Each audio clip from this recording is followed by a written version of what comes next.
uma dúvida, né? Pode ser, qualquer um pode responder, que é o seguinte. Eu entendo o que vocês colocaram, mas eu também vejo que, para mim, são algumas vantagens que Israel também tirou disso. Tá? Então, por exemplo, teve essa cooperação entre vários países do Golfo, tá? Sobretudo a Arábia Saudita, os Emirados Árabes e a Jordânia. Tá? Mas teve cooperação até do Catar, né? Porque tinha armas americanas que estavam lá, que vieram, né? Inglaterra, Estados Unidos, foi uma cooperação mundial. Então você teve assim, uma estranha e acredito inédita coalizão envolvendo França, Inglaterra, Estados Unidos, Arábia Saudita, Emirados Árabes, Catar, Jordânia, momentaneamente e assim, né, de maneira, vamos dizer, superficial, defendendo Israel, mas defendendo os interesses de todo mundo ali na região frente ao Irã. Né, e, de certa maneira, defendendo, sobretudo, os interesses da Arábia Saudita, que tenta se firmar ali como um player importante no... Era justamente nesses pontos que eu ia entrar, Silvio, agora. Mas, o que me parece é o seguinte, porque a Arábia Saudita e os Emirados Árabes, eles entram como? Com inteligência, mas essa inteligência foi passada pelo próprio, segundo o príncipe da Arábia Saudita, foi passada pelo próprio governo iraniano, né, pelo governo não, né, oficiais da Guarda Revolucionária Iraniana, que informaram a hora, os métodos, etc., do ataque, supostamente para a Jordânia e a Arábia Saudita protegerem seus espaços aéreos. Tá? E o que aconteceu depois, a conversa aqui, né, que eu acabei vendo, eu até publiquei sobre isso, é que os Estados Unidos acabou pressionando, né, por meio dos acordos de Abraão, né, acabou pressionando esses países para que eles fornecessem a inteligência. Eles acabaram levando 2 dias ali para se decidir, entregaram, né, os planos, e os Estados Unidos conseguiu, então, coordenar a defesa, se adiantar, né? E a Jordânia ainda fez mais, né? Ela disponibilizou sua própria força aérea e abateu os drones e os mísseis ainda no seu espaço aéreo, né? Impedindo que eles cruzassem e chegassem até Israel. Que eu não sei, Gans, se eu estou certo, não, mas me parece que isso é uma coisa muito inédita, essa cooperação militar, né? Mas essa cooperação militar ela foi possível graças a um esforço diplomático encabeçado pelos Estados Unidos muito rápido, que tem muito a ver com o que os Estados Unidos têm feito, né, ultimamente. A estratégia militar dos Estados Unidos, acho que desde o Trump, que o Biden me parece que continua, que é evitar as baixas, né, as baixas de militares americanos. Estou falando de tropa mesmo, que os jovens americanos morram em guerras em outros continentes, em outros países, outros territórios que não nos Estados Unidos. O Trump já tinha começado isso, o Biden, né, parece que a guerra da Ucrânia e agora a guerra contra o Hamas tem feito a mesma coisa. Fala, a gente, né, participa da guerra, fornecendo armamentos, aliados, inteligência e tal, mas a gente não se envolve militarmente porque o custo doméstico disso é muito alto. Né? Principalmente político. Né? O custo político e o custo também, né, operacional, etc. Né? É muito alto a gente colocar soldado americano para morrer lá por causa da Ucrânia ou por causa de Israel. Para nós não vale a pena. Esse é um raciocínio americano que se mantém. Né? Então, mas a minha dúvida é o seguinte: essa coalizão, que é momentânea, ela certamente revela uma movimentação que já existe aí no Oriente Médio, que é fazer uma espécie de grande frente contra o Irã. Né? Por conta das questões ali de sunita versus xiitas, né? O problema que sempre teve com a Arábia Saudita, o fato da Arábia Saudita também, pelo menos na minha visão, achar que os palestinos só enchem o saco mesmo, né? Não parece que nenhum país árabe quer saber de Palestina, também é uma encheção de saco, né? Então me parece que abre uma nova, não dizer uma oportunidade, mas um novo tipo de ação que Israel não tinha antes. Que acho que desde que começou a guerra contra o Hamas, Israel estava isolado na região. E agora ele sai desse isolamento, ele tem uma oportunidade de ação diplomática envolvendo esses países, né, que lhe dava assim, uma maior cobertura. Por outro lado, toda ação diplomática envolve também uma série de concessões. Por exemplo, a minha aposta é que Israel não vai retaliar o Irã justamente por isso. Porque para retaliar o Irã agora, ele precisa retaliar junto com essa coalizão. E essa coalizão, para ela funcionar, o Israel precisa respeitar os interesses domésticos e os interesses internacionais desses vários países que compõem. Então todo mundo está com interesse em fuder o Irã. Tá? Mas o Irã tem conexões em países que tem população mista, né? Tipo o Líbano, por exemplo. né? Então ali tem sunita, tem xiita e tem cristão. Então a Arábia Saudita e a Jordânia têm interesses também mistos ali, né? Nessas regiões que, vamos dizer assim, são controladas, né, que são proxies do Irã. Então, o que me parece é que Israel abre uma nova possibilidade de novos arranjos diplomáticos e ações coordenadas entre vários países na região para fazer uma frente ao Irã, mas também limita as possibilidades de ações militares de Israel, porque, por exemplo, Israel foi fazer a guerra com o Hamas, não precisa perguntar para ninguém. Bom, vai lá e atrasa. Exatamente, limita e atrasa. É para fazer a guerra contra o Hamas, não precisa pedir a opinião de ninguém. Vai lá Apertou e faz, o botão e foda-se. E acabou. Agora, para atacar o Irã, como ele foi defendido por uma colisão de países e de vários continentes, né, para Israel, é assim que eu entendo, né, para Israel poder fazer uma retaliação, essa retaliação ela tem que ser mediada por todos os outros interesses diplomáticos. Então, como nem todos os países estão interessados em bombardear o Irã, até porque a bomba não vem na cabeça da Arábia Saudita, vem na cabeça dos judeus, né? Eu acho que a resposta ela vai ser mediada por isso. Então ela vai ser uma resposta muito mais diplomática do que militar. E essa torcida que o Gans estava falando, que é o pessoal que vai lá, arrebenta, agora é a hora de acabar com o Irã, então me parece que não vai sair, até porque, como você falou, né, tem eleição americana, etc. Não tem como fazer uma guerra com o Irã sem afetar diretamente as eleições americanas. Então eu quero saber se vocês veem isso, né? Ou eu estou viajando muito, né? Ou se muda mesmo essa configuração e Israel também ganha uma vantagem diplomática ali, embora tenha um certo trava militar. Eu acho que ela ganha peso diplomático e fraqueza militar. Olha, Então, pegar. Gantz, se você me permitir falar, porque esses pontos que o Silvio trouxe é exatamente onde eu ia entrar agora. Porque, assim, o que a gente percebeu nessa situação de Israel? Exatamente o que essa coalizão deveria ter feito com a Ucrânia e não fizeram.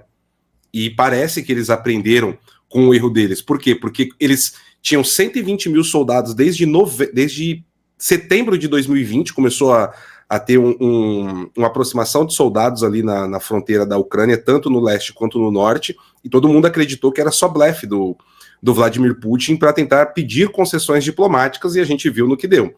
Esse é o primeiro ponto. Então, o segundo ponto quando a gente olha da perspectiva da OTAN, existe uma situação que é bem perigosa, que é o seguinte: obviamente que tecnologicamente, quando a gente fala dos países que estão dentro da coalizão da OTAN, eles possuem uma infraestrutura bélica superior ao que tem hoje Rússia, China, Irã, Coreia do Norte, entre outros. Porém, eles possuem capacidade de produção necessária e dinheiro para poder já enfrentar uma guerra aberta? A resposta é não. É tanto que já aconteceu de alguns países estarem afirmando que eles já estão vendo o fundo do seu estoque de munição. A Alemanha, no mês passado, eles fizeram aí um primeiro grande movimento para revitalizar a sua indústria bélica e aumentar a sua produção interna de armas e munições. O mesmo está acontecendo com a França. Nós vimos aí algumas semanas atrás o Emmanuel Macron, né, com um discurso bélico extremamente forte e procurando aliados dentro do que nós chamamos aí de Bucareste Nine, é um bloco político dentro da OTAN, que é ali majoritariamente de países do leste europeu, que não estavam alinhados com as políticas no início da guerra entre França, que era coordenada entre França, Alemanha e os Estados Unidos. Então existia uma oposição muito grande por parte desse pessoal, e agora o Macron está se aproximando deles. Justamente por quê? Porque o Macron ele precisa represar a guerra, deixando a Ucrânia como palco de batalha, porque se essa guerra se alastra para fora da Ucrânia, o único país com potencial atômico e militar efetivamente expressivo é o da França. A França vai ter o maior custo, né, dentro do território continental da Europa. Então, esse é um problema que o Macron também está enxergando, e por isso que ele está com esse discurso para tentar represar ali dentro. Então, se há uma escalada do conflito no Oriente Médio nesse momento, o que vai acontecer? automaticamente nós teremos uma incursão da mesma forma por parte da Rússia, porque o Sergei Shoigu, que é o ministro da Defesa russo, segundo a mídia iraniana, né, a mídia do regime, enviou uma carta, tá, ao Pentágono dos Estados Unidos informando que se Israel retaliasse o Irã, a Rússia entraria em apoio ao Irã. E por que isso é importante? Porque a Rússia é um adido o Irã é um adido da Rússia, principalmente na América Latina. O Irã hoje ele está fornecendo, inclusive, muito material bélico para Nicarágua e para Venezuela, marítimo, terrestre e aéreo. Então nós estamos falando de drones, lanchas rápidas que são armadas com .50 pelo Irã, e nós temos a questão também do Essequibo aqui, que pode estourar como uma outra guerra de, vamos colocar assim, diversionismo. Eu vou me reduzir aqui para não virar uma palestra minha. Então, assim, esses são alguns pontos. Tem outros ainda que envolvem a visão da OTAN. E quando a gente olha a questão dos árabes que você colocou, Silvio, ela é uma estratégia especificamente, unicamente geopolítica, e geopolítica de fato, envolvendo espaço geográfico. Porque e aí o Ganks pode falar até melhor do que eu desse ponto, as diferenças que existem entre os países árabes e os judeus é uma questão muito mais étnica, religiosa. Porém, não simboliza um perigo bélico imediato. Já a questão envolvendo esses países com o Irã é aquela guerra entre xiitas e sunitas, que não é uma coisa simples, né? Se a gente pegar aqui um paralelo dentro do cristianismo, se a gente for falar da reforma, é brincadeira de criança perto do que existe entre xiitas e sunitas. E isso é aquela famosa participação de conveniência desses países, porque é muito mais interessante para o espaço vital do Emirados Árabes Unidos, do próprio Catar, que funciona ali como uma espécie de Suíça do Oriente Médio, e para a Arábia Saudita, eliminar um perigo iminente do Irã e dos diversos proxies terroristas que eles financiam, inclusive na Península Arábica, do que continuar batendo de frente com Israel. Porque eles têm aí uma guerra de duas frentes. Hoje está claro que se não mexer com Israel, Israel não vai mexer com esses países. Mas o Irã, ele mexe com todos esses países. Então, foi uma participação muito mais de interesse geopolítico da área vital desses países, de manutenção dos seus governos e dos seus interesses de não entrar em uma guerra, e aí, entre muitas aspas, nós teremos aí Israel sendo usado como um proxy por esses países.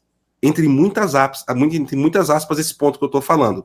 Tá? Não dá para comparar o que é o Hamas e o Hezbollah para o Irã com Israel para esses países. É uma possibilidade de conveniência para eles.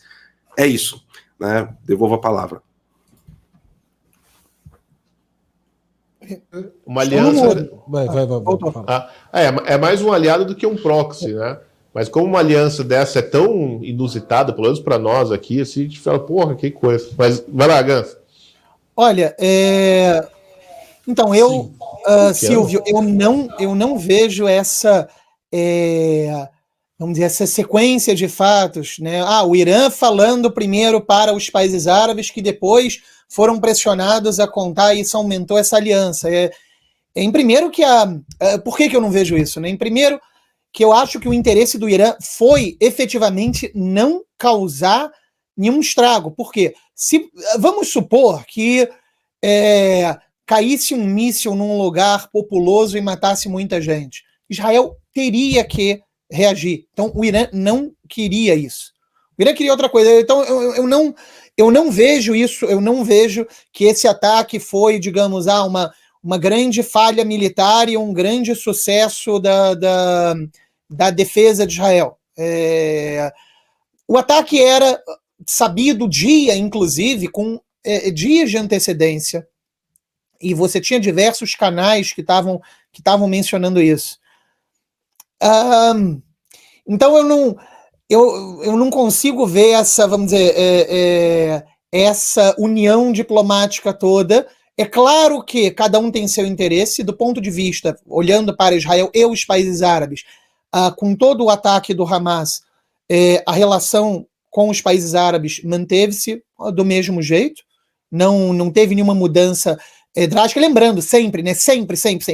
Oriente Médio, você sempre tem o seguinte: olha, você sempre tem que pegar, tem 5 pontos que você sempre tem que pegar e levar em consideração. Primeiro, o poder que o sujeito tem, né? Segundo, o poder que o sujeito acredita, quer dizer, que o oponente dele acredita que ele tenha. Né? Isso é 2 coisas. Outras 2 coisas. O poder que o sujeito está disposto a usar do que ele tem, o que ele está disposto a usar. Quarto, né, o poder que o outro lado acha que ele tem capacidade de usar. E o discurso em si, que é sempre mentiroso. Né? Via de regra, o discurso no Oriente Médio, você sempre é normal usarem exageros e falarem, etc. Então, quando, por exemplo, bota assim, por exemplo, nas Nações Unidas, você vai pegar a Jordânia, a Arábia Saudita, etc., vão fazer um discurso extremamente contra Israel. Mas chega na hora da troca de informações, eles estão juntos com Israel, e não é de agora, já de vários anos. O motivo e aí você até falou, Silvio, você mencionou o que isso, né, como que Israel pode usar essa situação para de maneira favorável, né? Entre outras coisas, considere o seguinte: a presença do Irã com a mentalidade xiita e com um tipo específico de mentalidade xiita, porque mesmo quando você fala de xiita não é uma coisa única, né? Só um parênteses aqui, quando teve a procissão no Iraque, o pessoal iraniano estava assim, nenhum hotel queria aceitar eles. São xiitas, mas o fato do Irã estar apoiando a milícia similar ao Hezbollah, só que no Iraque, contra o sujeito que tinha ganho as eleições e assumiu o poder no Iraque, só isso daí já causa uma divergência muito grande. No Iraque eles têm uma conexão mais com o mundo árabe, no Irã a conexão é com a cultura persa. Bom, só isso já dá uma diferença, mas o fato é que as ações do Irã e todo o apoio expansionista ao terrorismo, toda a atitude expansionista que o Irã tem e o apoio ao terrorismo que o Irã faz em várias regiões do Oriente Médio, já fazem que países que estão ali próximo tenham receio de um conflito aberto com o Irã. Então, no caso, é do interesse deles todo esse acordo. Então, há uma espécie de interesse comum em cima disso que vai se fazendo na política. Agora, sobre uma coisa que eu queria falar é a resposta de Israel. A pergunta que poderia se fazer assim, ok, o que Israel poderia fazer? Por quê? Na minha análise, o motivo principal do Irã bom, vamos ganhar concessões, vamos ter todos esses dados aqui que são riquíssimos. Por exemplo, China está de olho em Taiwan. Então, esses dados podem ilustrar, por exemplo, como que o Ocidente, como os Estados Unidos e a Europa em conjunto reagiram a um ataque assim. São dados valiosos. Então, tem todo esse aspecto militar e tem o fato que, pela primeira vez, Israel teve mísseis atacados aos montes. E qual vai ser a reação? Então, assim, uma reação desproporcional, assim, uma não reação, uma reação muito pequena, isso já vai ser uma enorme vitória. Bom, o que Israel poderia ter feito? Logo após ao que o Irã fez, Israel, ao meu ver, teria que entrar no Irã e destruir tudo que é poço de petróleo possível. O que acontece? O Irã, ele produz algo como 2 milhões de barris. Tá? E boa parte disso quem compra é a China. Mas, quando as sanções na época do Trump estavam presentes, já foi, e aconteceu na prática, que tinha uma limitação muito grande, então a China preferiu comprar, foi pressionada a comprar petróleo da Rússia, da Arábia Saudita, da Índia. Isso supriu essa quantidade de petróleo. Bom, 80% da economia do Irã é baseada em petróleo, e um ataque desses, obviamente, faria subir o preço do petróleo, seria benéfico para a Rússia, a ponto que poderiam chiar, reclamar, mas não iriam querer realmente tomar partido, porque seria muito benéfico para eles. E isso seria benéfico para os outros países, para a Arábia Saudita, sem dúvida, porque iria ganhar muito mais dinheiro com isso. E seria um enfraquecimento do Irã muito grande. Você, de uma hora para outra, vai cortar 80% da economia iraniana. Agora, para Israel fazer isso, você tem, né, em cima de um ataque desses, para você ter uma certa legitimidade, por assim dizer, você teria que responder logo em seguida, e Israel não fez isso e não vai fazer. Eu não vejo Israel fazendo uma coisa dessas. Mas a vantagem desse tipo de ataque é que não é necessário você ter um armamento extremamente sofisticado, quer dizer, Israel tem tecnologia para fazer uma coisa dessa.